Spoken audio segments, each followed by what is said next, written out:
Yes, we should talk about our engagement, Carolyn says, if you'd like.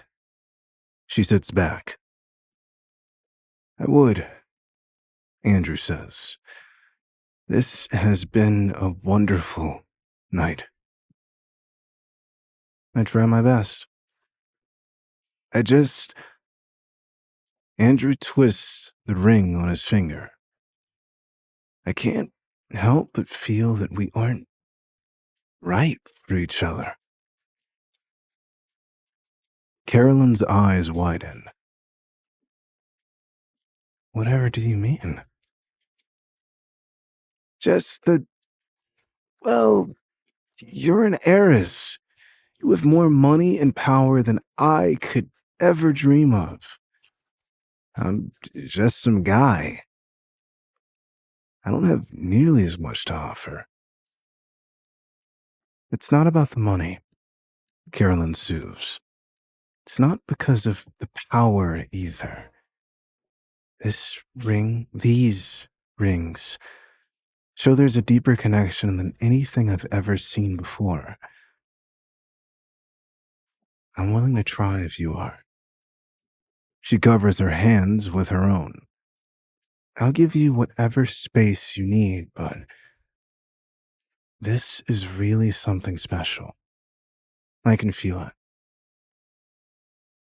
Andrew nods.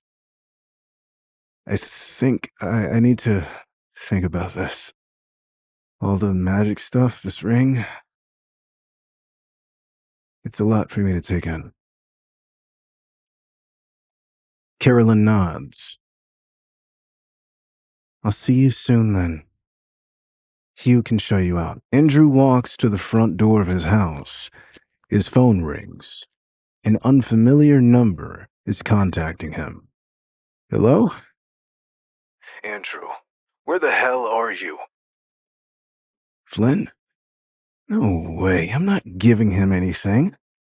Keep dreaming, Flint. I'm blocking this number. Don't call me again. God, what is his problem? If Flint really wants to find me, he can just ask Ginny and come straight to my neighborhood. Andrew frowns slightly as he walks in the door to his place. Since they're still looking for me, why was it Flint who called? Where's Jenny? Although he is confused and more than a little upset, Andrew tries to put things out of his mind. Right now, I have to focus on Carolyn and what I want with her. He moves to the kitchen, an idea forming in his head. He chuckles. This is silly, he thinks as he moves around, gathering ingredients for soup. But she cooked for me tonight, so the least I can do is return the favor. Besides, this is a family recipe. I can't see why she wouldn't like it. He smiles. I'll bring it to her in the morning. The man enters the Richardson Corporation. He walks straight to the front desk and takes off his sunglasses. Looking at the secretaries, he says blankly, I'm Chris Hayes, of the Hayes family. Yes, that Hayes family. I've already made an appointment with Chairman Richardson yesterday. The women are stunned silent. You all know who I am, right? Chris looks around at everyone. Yes? Okay. Let's get to work and call President Richardson now. Chop chop. The women nod, then rush to the phones in a quiet flurry of excitement. As the receptionists of a large corporation, they have a list of people they have to know. Chris is on that list. Like the Richardsons, the Lewises, and the Wilsons, the Hayes family is also part of the Big Six, the name reserved for New York's most powerful business corporations and their families. Due to this shared status, The Hayes family are very big supporters of Trent Wilson, as well as the entire Wilson family. Are you all okay? Did you not have your coffee this morning? Chris snaps his fingers. As the second eldest Hayes son, Chris has a tendency to over-exaggerate his importance.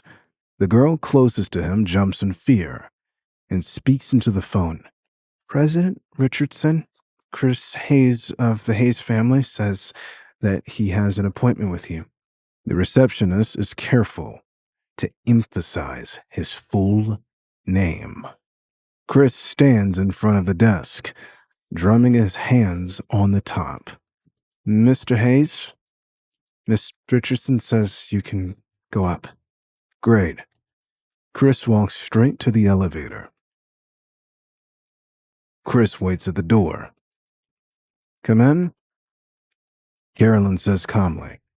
Chris pushes the door open and enters the room. It closes behind him. Carolyn does not stop writing to look at Chris, nor put down the pen in her hand. She only says, sit. Seeing her dismissive attitude, Chris sneers. Carolyn Richardson, you are one bold woman. Calling me by my first name? Now that's bold. If you don't respect my rank, I can get someone to chase you out. Carolyn regards Chris coldly. After all, she is the esteemed Carolyn Richardson, the head of the Richardson family. Arguably, the richest one out of the 6 major families. That level of status is not something Chris can easily compare to. Chris's expression immediately darkens. Oh, I'm sorry. He grits his teeth.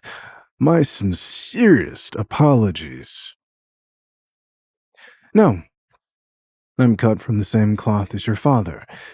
You have to do better than that. With all due respect, you're not much older than I am. I think it's perfectly reasonable to expect us to work together as peers. Carolyn refuses to budge. Hugh, send the guest out. Carolyn instructs, motioning to her bodyguard. Hugh comes to the door, cracking his knuckles. Chris goes pale. Fine. He turns to Carolyn. Miss Richardson, I apologize. She waves Hugh away. Sit. She puts down her pen and looks up at Chris. Chris takes a deep breath and swallows the humiliation in his chest as he sits opposite Carolyn. The door closes behind Hugh. Lock it, please, says Carolyn. This is a private conversation. Hugh closes the door. Speak. She looks down her nose at Chris. Chris stared at her. Carolyn, don't you think that you're letting Trent down? If I hadn't returned in time, would you have married that nobody already? I mean, I just landed in New York yesterday, and it's already all over the tabloids. I assumed it was fake at first, but now I'm not so sure. If you marry some rando off the street, then Trent's reputation will be ruined. Not to mention he'll be furious with you. And, as you know, that won't reflect well on us. Carolyn stares at Chris. Are you sure about that? You must be mistaken. I am in no way as closely tied to the Wilson family as you are. I have no obligation to marry their son. This makes Chris furious. Miss Richardson, don't be ridiculous. When your father died, there was no one left for your company to rely on. With just you running this place, what makes you think you had the right to keep your spot in Manhattan.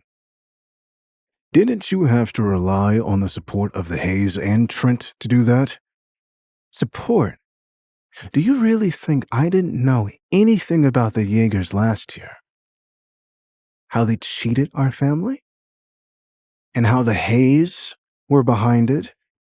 You don't cheat my family and expect to get away with it. Chris's expression immediately turns ugly. The Jaegers stole that project from us, and the Hayes were our allies.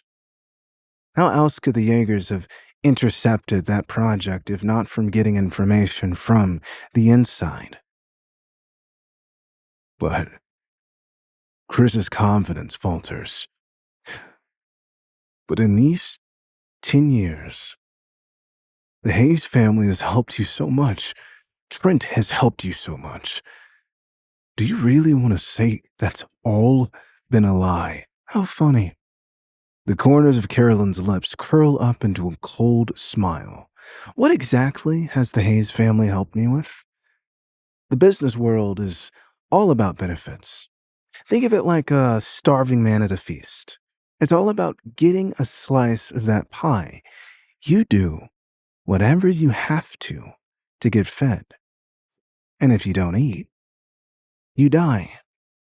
If I hadn't let you eat off my plate, do you think those ugly, so-called friends of yours would have cooperated? Chris's expression turns even uglier. As for Trent Wilson, I can't see how he helped me. She sneers at Chris. Did he stop you guys last year? Or did he speak up for me when you were all fighting for the scraps my father left behind?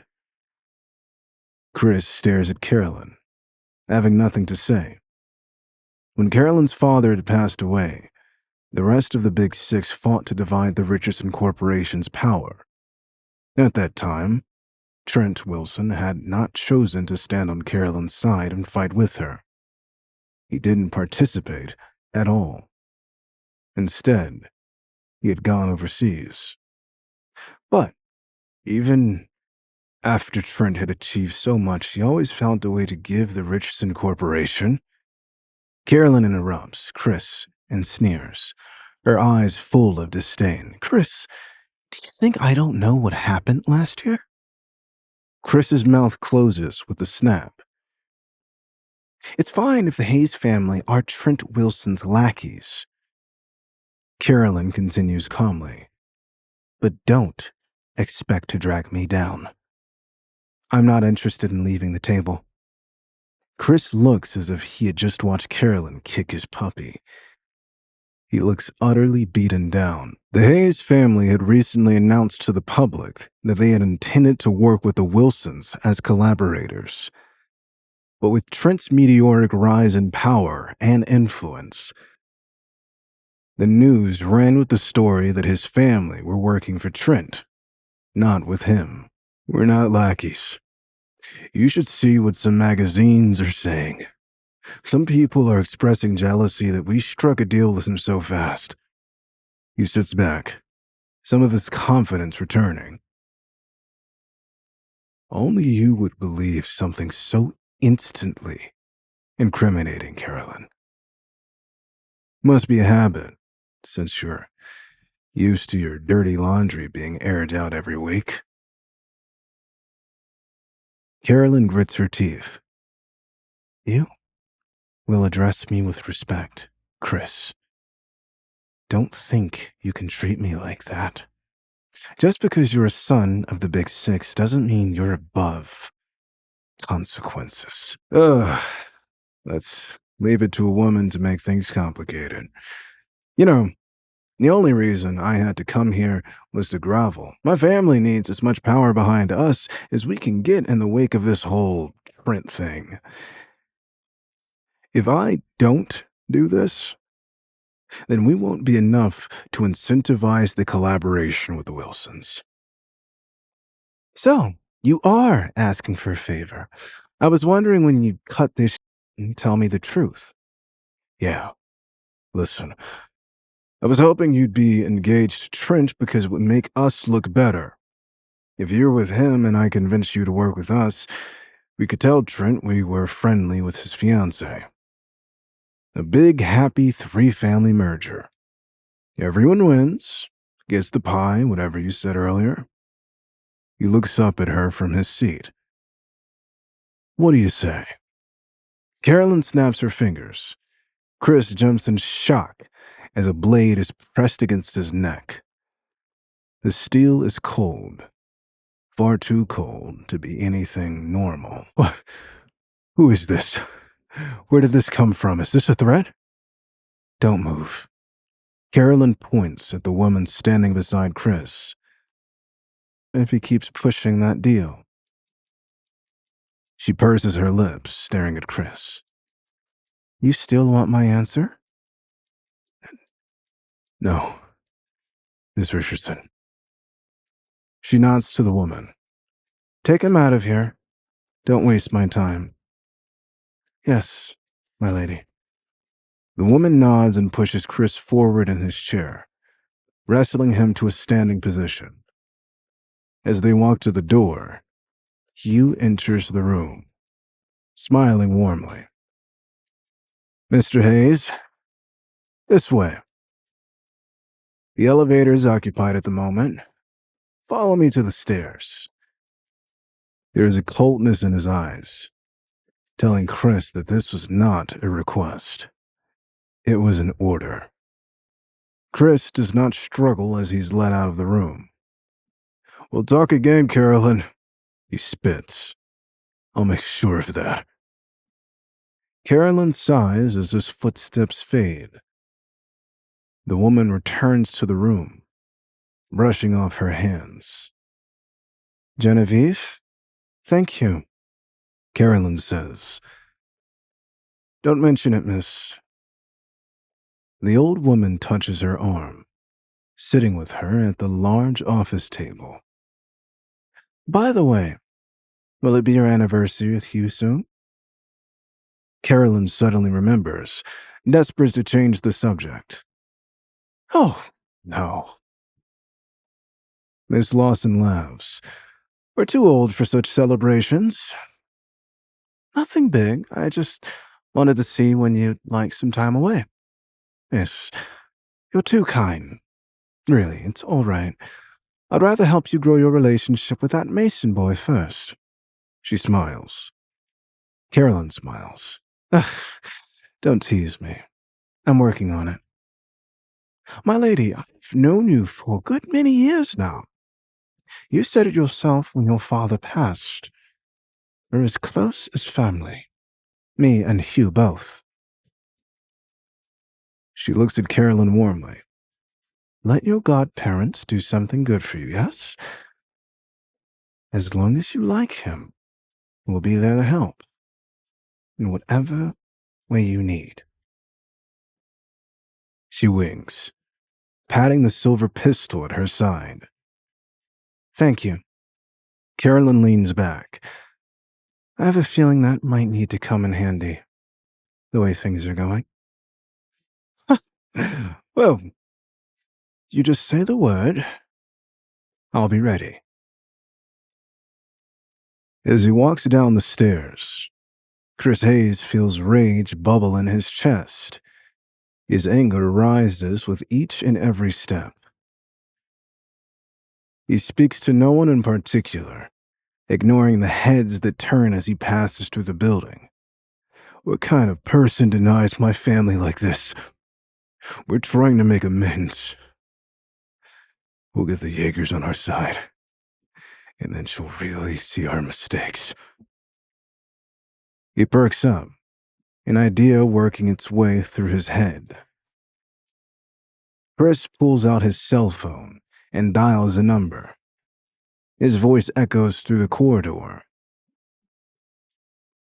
I want to find out exactly who the hell Carolyn Richardson's fiancé is. Once I find him, I'm going to kill him. He hangs up, smirking. Carolyn Richardson, you asked for this. From what Chris could see, The other 6 families had no idea who Carolyn's fiance was. She is yet to announce their identity to the world. So the idea is, quite frankly, genius. Why not kill him, whoever he is? If the public doesn't know about it, then it doesn't exist. He mutters his dad's favorite saying under his breath as he leaves the building.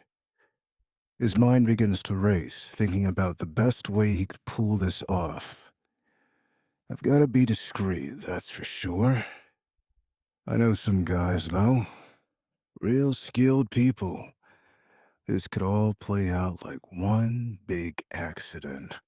Chris walks out of the Richardson Corporation building with his head held high, unlocking his car with a chirp. In the shadows, away from the prying eyes of the public, Hugh Lawson peers around the corner. He speaks into a phone. I've got eyes on him. It's a go. After finishing cooking the hangover soup, Andrew Mason rushes straight to the Richardson Corporation. As he's about to reach the building, he pulls out his phone, planning to call Carolyn. I can't be seen meeting her like this, not in broad daylight. He looks down at his tattered jeans and oversized sweater. Let me see if I can just deliver it to her. A shrill car horn explodes behind him. Andrew ducks to the side. Rushing out of the way as the car barrels out of the parking lot. The window of the rolls down, and Chris Hayes leans out. Are you stupid or something? You're standing right in the middle of the exit. He curses. God, first the thing with Carolyn, and now I have to deal with idiots who don't know how the road works. What about Carolyn? Sorry, Andrew says. Chris continues to yell, gesticulating wildly. Andrew's face falls. Hey man, I already said I was wrong to block the exit. What else do you want from me? Chris laughs angrily. You really want to talk back to me? You have no idea who I am, do you? Andrew shifts from side to side, uncomfortable. No. I can't say that I do. I just want to go inside. This guy's acting crazy. I didn't expect things to get so out of hand so fast. Just then, the security guard at the security booth rushes out, running over to Chris. Sir, I'm sorry. This is the parking lot of the Richardson Corporation. We have a reputation to uphold here. Please don't cause trouble. We don't want anything to, well, to reflect badly on us. Tell me how I can help you. The guard's face is pale and shines with cold sweat. He turns to Andrew. And you, sir, are you all right? My manager sent me out here when we noticed the commotion. Is there anything I can help you find? Chris looks hard at the security guard. You've got to be kidding me. You really stopped me? Here? He flings open the door. I'll make you pay for that. You don't know who I am? Believe me, you'll know after this. He grabs at the guard, aiming for his throat. Wait! Andrew steps in, getting between the two men. This all started with me. Please, this doesn't have to be a big deal. Sir, I sincerely apologize, the guard says, looking at Chris with a horrified expression. I was only sent here because Miss Richardson asked us to take a closer look. Please, I meant no offense. Forgive me. He is so far leaned over that he very nearly bows to Chris. At the mention of Carolyn, both Andrew and Chris stop moving. Then Chris steps back. All right, I'm not going to hurt you. His tone is suddenly light and casual. A little too casual. Andrew thinks, where did this switch up come from? We don't want to get the Richardsons involved now, do we? Chris slings his arm around the guard's shoulders, who jumps. Chris looks at Andrew. His eyes are so full of hatred. Andrew is unsettled. Jeez. He must not want to get into trouble, but that clearly doesn't make him any less upset with me. Chris stared hard at him, and a wide, fake smile spreads across his face. Let's all just forget this ever happened, yeah? He slaps the security guard on the back as if they're lifelong friends. You have a good day now. Still grinning, he climbs back into the... The only thing betraying his anger is the way he stomps on the gas pedal, roaring out of the parking lot and turning into the street so fast there are tire marks left behind. Turning to Andrew, the guard frowns. This is a parking lot. Delivery men should go over there and wait. He shakes his head. Idiot. You almost got me killed. Delivery men? Andrew is confused. Then... Oh, the lunchbox. Right. Yeah, that makes sense. The guard walks back to his booth, muttering under his breath. Andrew steps to the side, clearly turning towards the lot for deliveries this time, and calls Carolyn. The call goes through. What is it?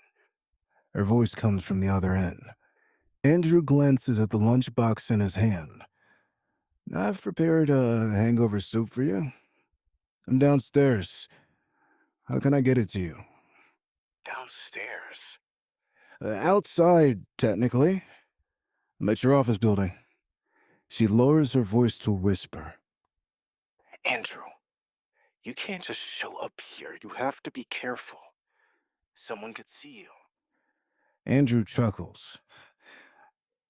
I don't think anyone will care if I'm here. Your security thought I was a lost delivery man. Seriously?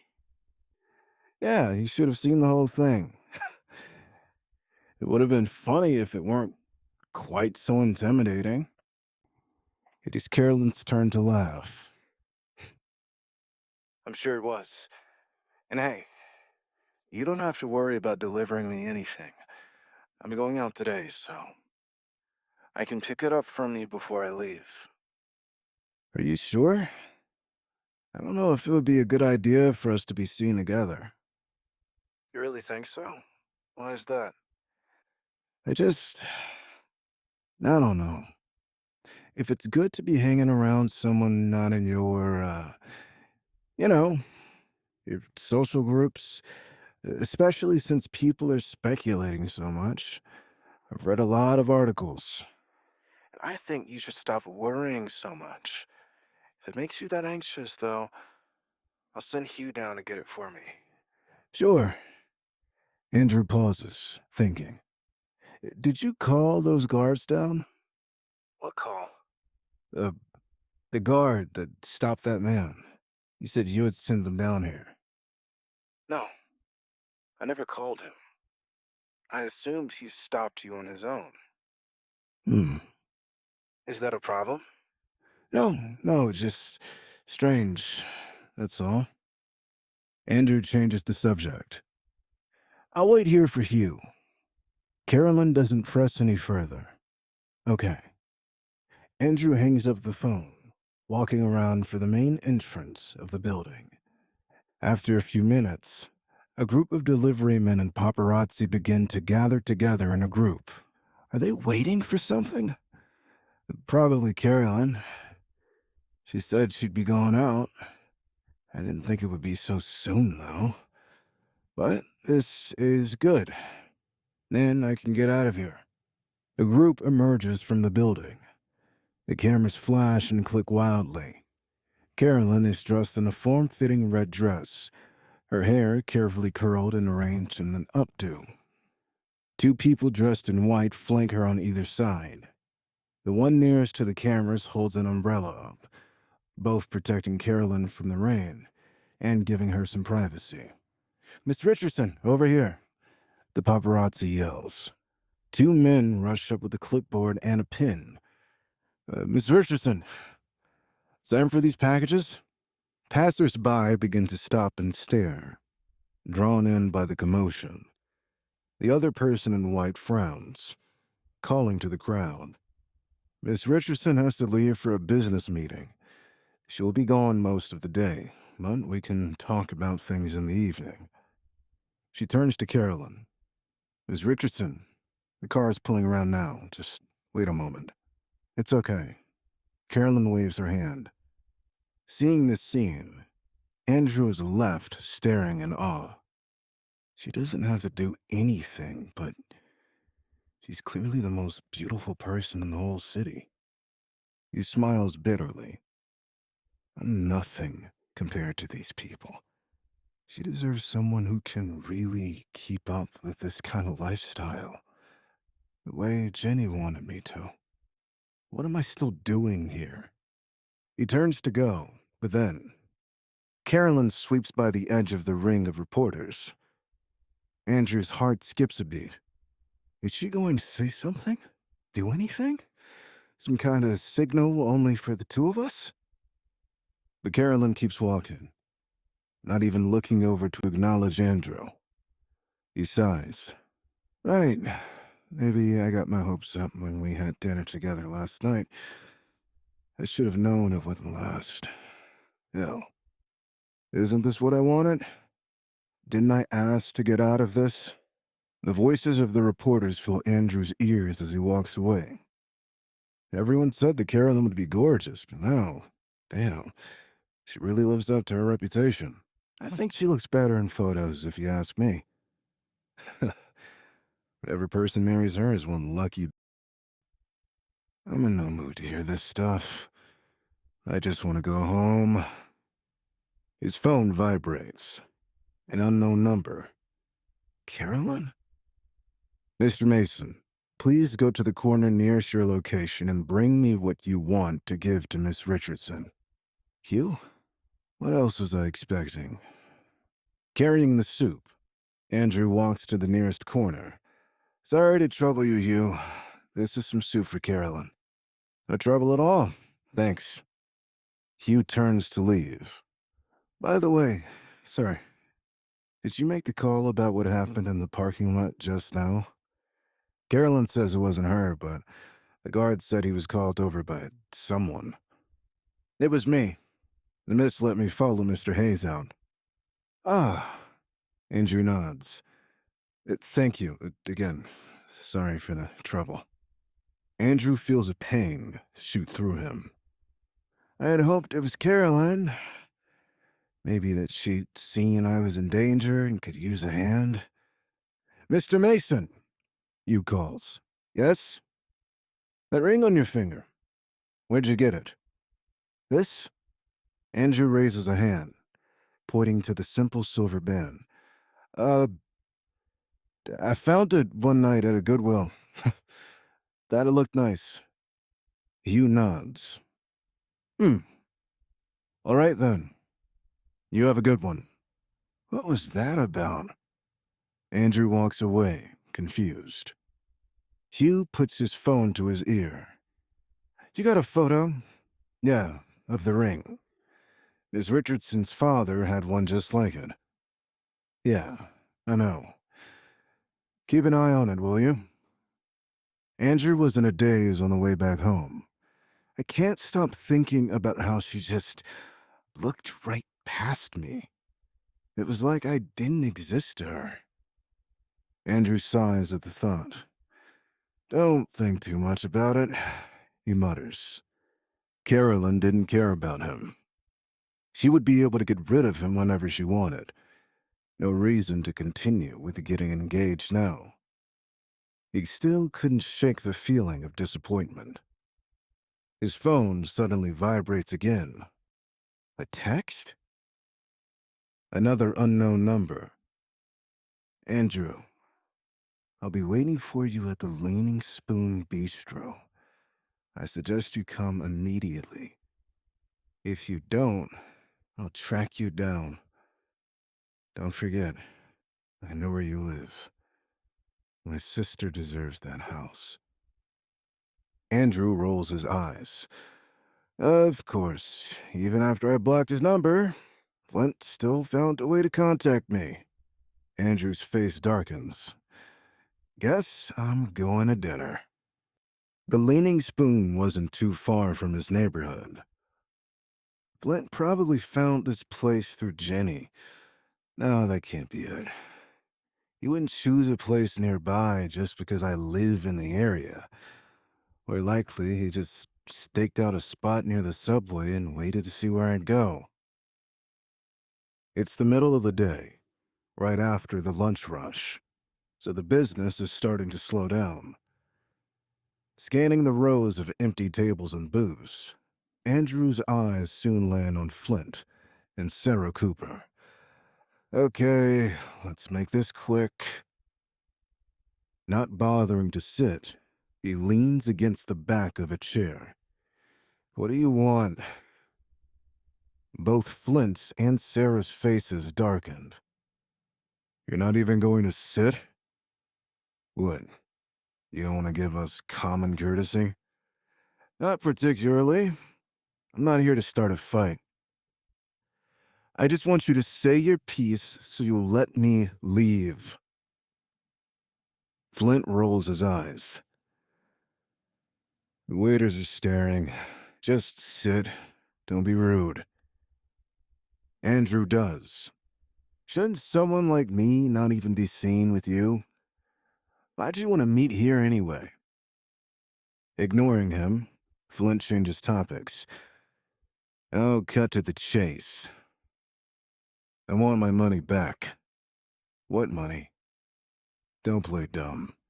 The $10,000 my sister transferred to you. So, this is about Jenny. Andrew moves as if to stand. Just talk to her yourself then. Don't waste my time. But it's my money anyway, and it's impossible for me to return it. If you want to get the $10,000 back, you'll have to send Jenny to take it back. Or take it yourselves. I'm done here. Andrew stands. Ugh. Don't even mention my sister to me. She's such a... Flint scowls. Andrew is stunned. What? They were just so close. I just spoke to them. It seemed like the whole family was attached at the hip. What is going on? His shock doubles as Sarah agrees. That ungrateful brat, she says, a resentful expression in her face. Wait, sorry, did I hear that right? Andrew sits back down. Jenny's devoted herself to having your favor. She does everything to make you and the rest of your family happy. Why scold her when she's on your side? Unless you're targeting me as a last resort. He laughs incredulously. Are you really that shameless that you'd hound your own family for money like that? What sheer nonsense are you talking about? Shara shouts. You shouldn't be talking if you don't know the situation. Just hurry up and return the money. Only if you have evidence. Do either one of you have a banknote, transfer records, any proof that the money is yours? What? Sarah splutters. That is completely irrelevant. Just return the money. Yeah, don't be a... Flint says. I know you've got some tricks up your sleeve. You've got $1 million in your account. I shouldn't even make a dent in it for you. Return the money, and we'll leave you alone. Okay, I don't know what either of you are going on about, but this is getting ridiculous. Quite frankly, it feels like you're just embarrassing yourselves at this point, trying to get back at me. I can't be bothered. Andrew stands, walking out of the restaurant. The bell above the door jingles. Andrew barely makes it a few steps away before he hears a voice from behind him. Running away so fast?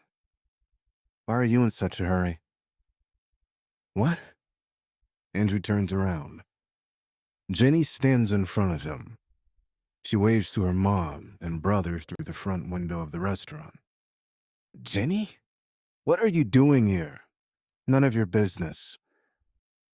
She looks different. Her hair is styled carefully, and her outfit looks like it had been pulled straight from a magazine cover.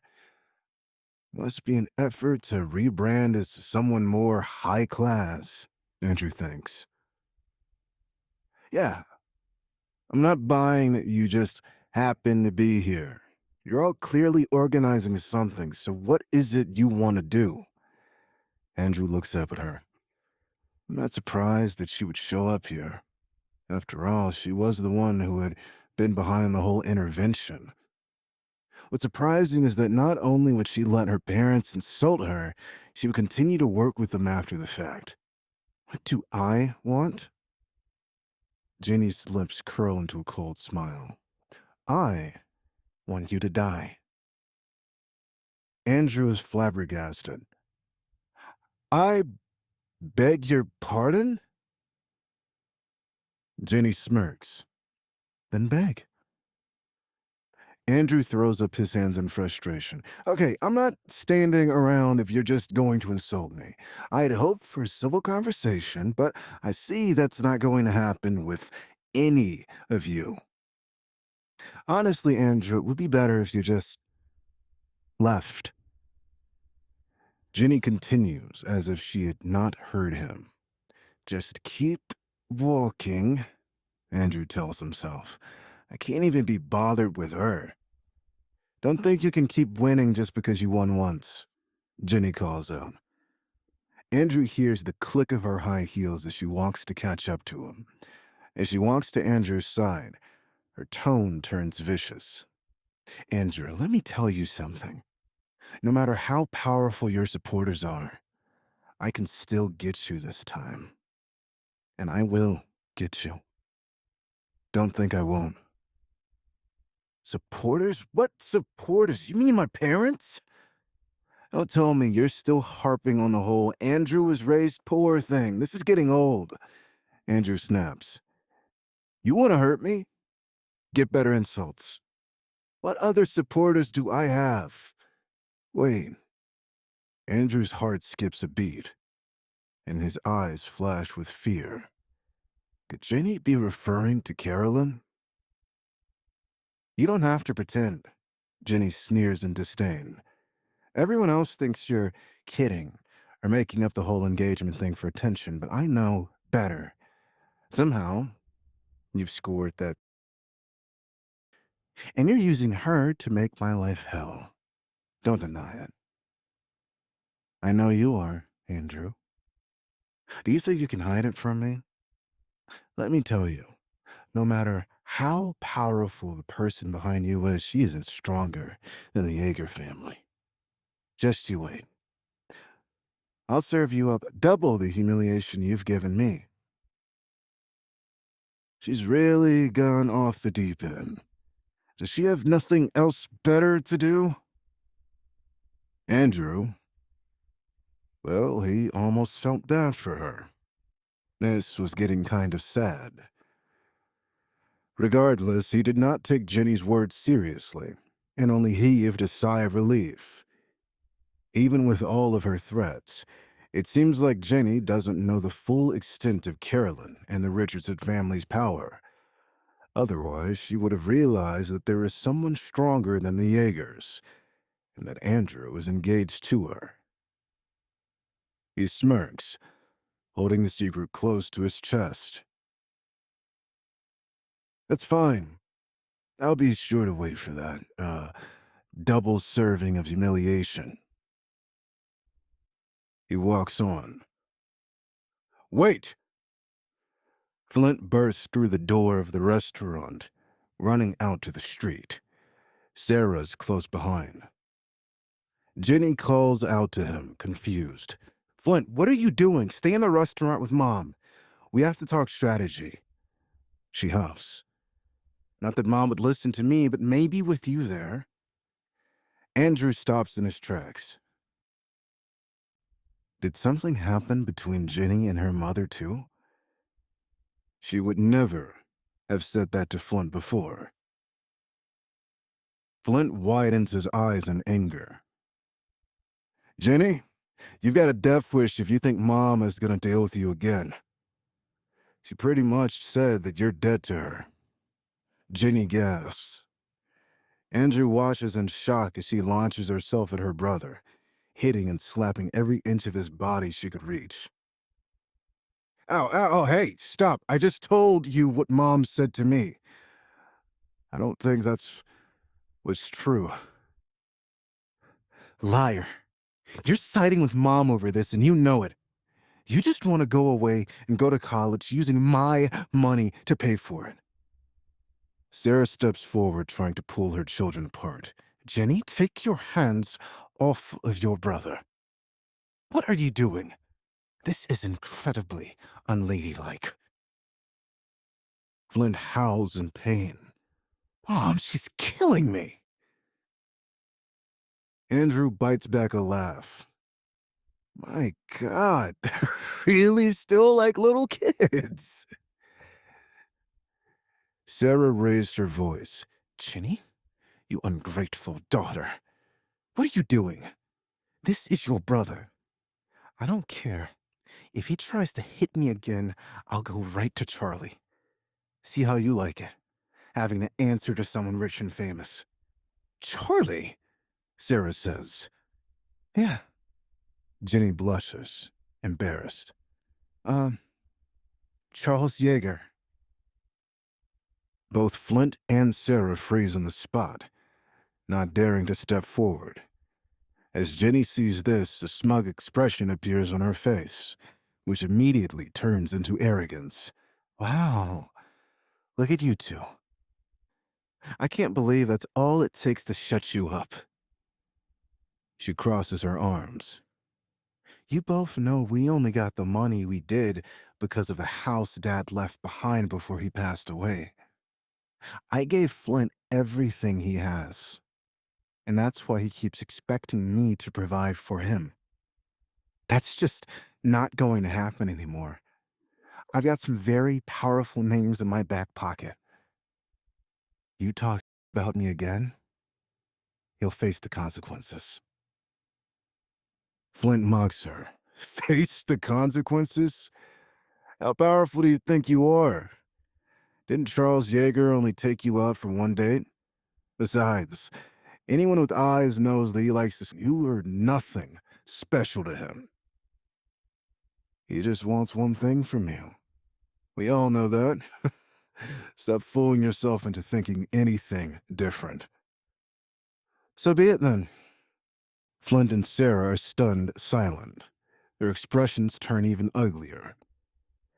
Andrew could swear that Sarah was ready to launch herself at her own daughter as well. The hatred and anger in her eyes was so intense.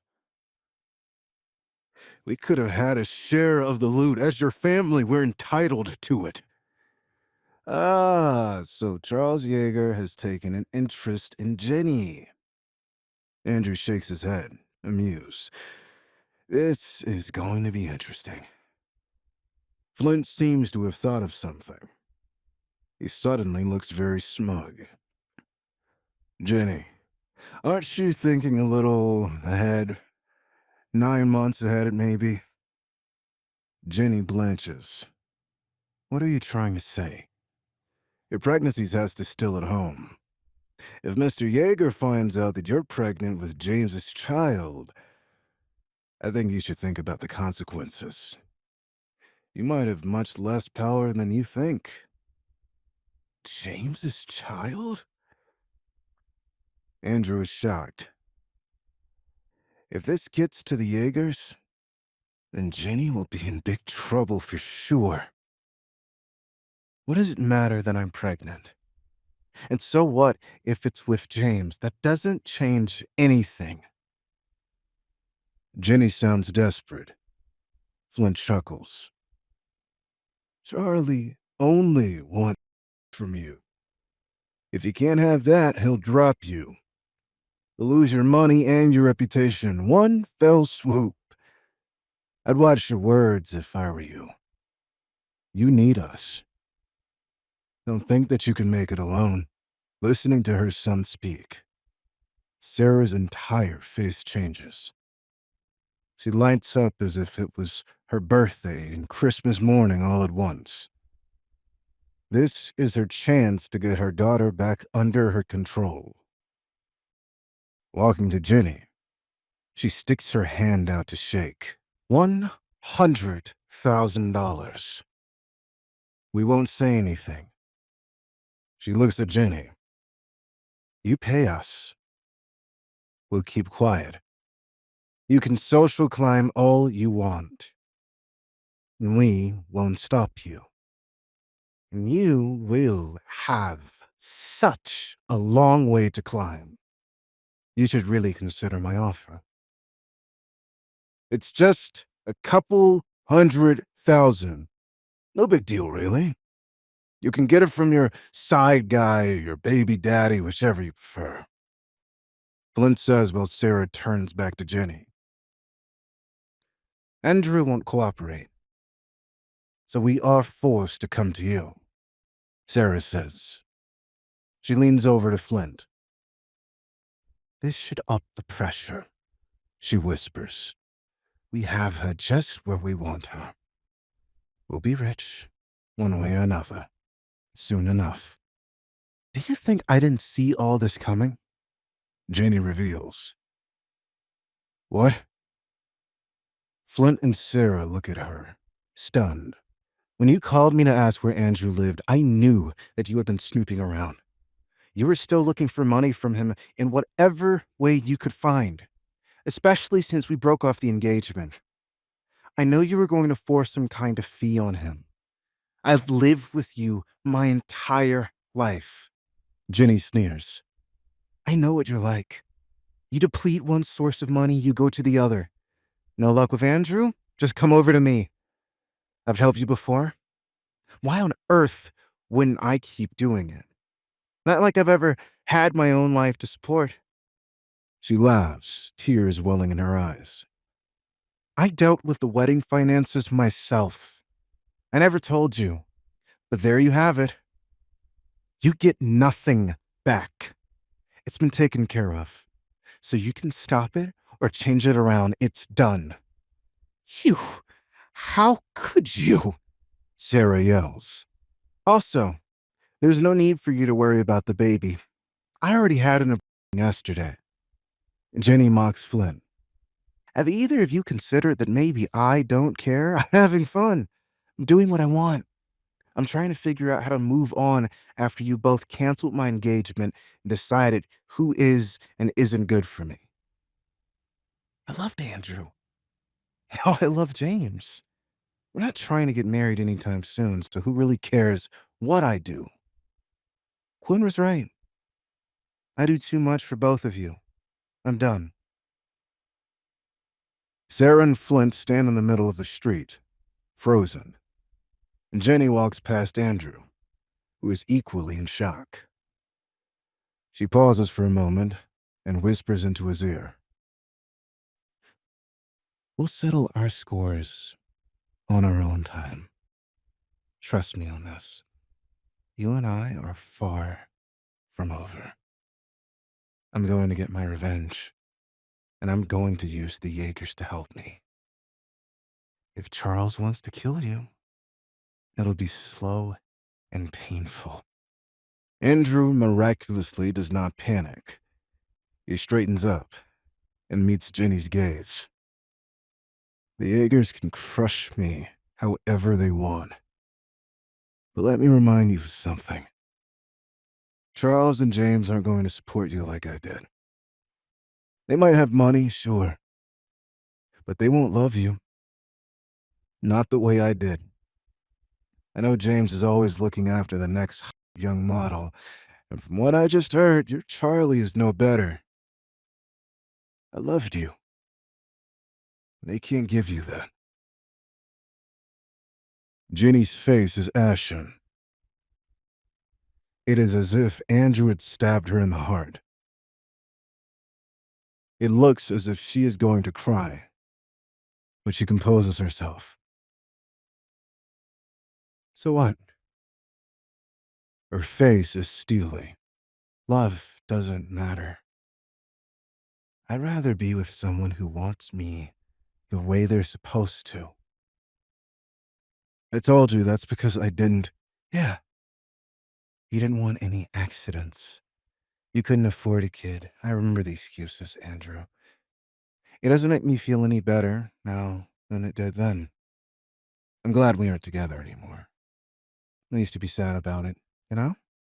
I thought James was nice, but I wanted to get back together with you. You did? Yeah. Not anymore. You're a stick in the mud. You didn't want to go anywhere. You didn't want to do anything. It all cost too much money for you.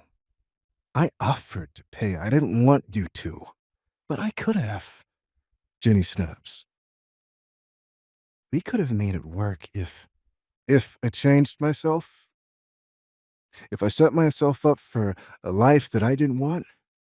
Andrew explodes. He's had enough. Jenny, I'm happier without you too. I know you're hell-bent on getting me back for whatever it is I did to you. Do your worst. I don't care. I'm figuring out my own life. You can keep yours far away from me. The silence that follows is deafening. Jenny looks utterly defeated. Any feelings of superiority that she felt from crushing her mother and Flint disappeared without a trace. All that was left was anger. How could you? She says, her voice shaking. My God, I'll never get away from you, will I? She looks furious. Her hand comes up, raised to slap Andrew. But Andrew is faster and stronger. He grabs her hand at the wrist. What's wrong? Can't hit your lousy ex-boyfriend. Other man must not have given you any muscle then. Huh. Let go. Jenny grits her teeth and struggles in his grip, trying to pull her hand away. Andrew releases her hand suddenly. Jenny's mouth opens in shock as she falls, stumbling a few steps back and falling hard on the sidewalk. Flint is the first to rush over to her. He hauls her to her feet, throwing Andrew a dirty look. Sarah is silent. She just brushes off Jenny's arms and shakes her head. You're done for, Andrew. You'll reap what you sow one day. Andrew, all the fight gone out of him, turns around and leaves, his face expressionless. Meanwhile, Carolyn Richardson sits in a private room in the back of a fancy restaurant. The sun outside the window is still bright, but the white lace curtains block off most of it, giving the room an intimate feel despite the late afternoon time. Surrounded by her security detail and business partners, Carolyn sits at a table, her dress covered by a linen napkin. Her eyes are glazed over, and she seems to be off in another world as she picks at her plate of pasta. Miss Richardson? The people at the table exchanged worried glances. Miss, are you all right? Carolyn looks up startled. Before she can answer, there is a knock at the door. Miss, I'm back. Hugh slips through the doorway, closing it before anyone can peer in from around the restaurant. The interruption brings Carolyn out of her daze. Come in. Miss, Mr. Mason asked me to give this to you. Said it's some kind of soup. Hugh places the lunchbox on the luxurious dining table, which makes it look out of place. Okay. Thank you very much, Hugh. Carolyn smiles, looking at the lunchbox. After putting it down, Hugh says, Miss, would you like me to keep a closer eye on Mr. Mason? Why? Whatever for? Ah, a Mr. Chris Hayes has started to investigate Mr. Mason's existence and whereabouts.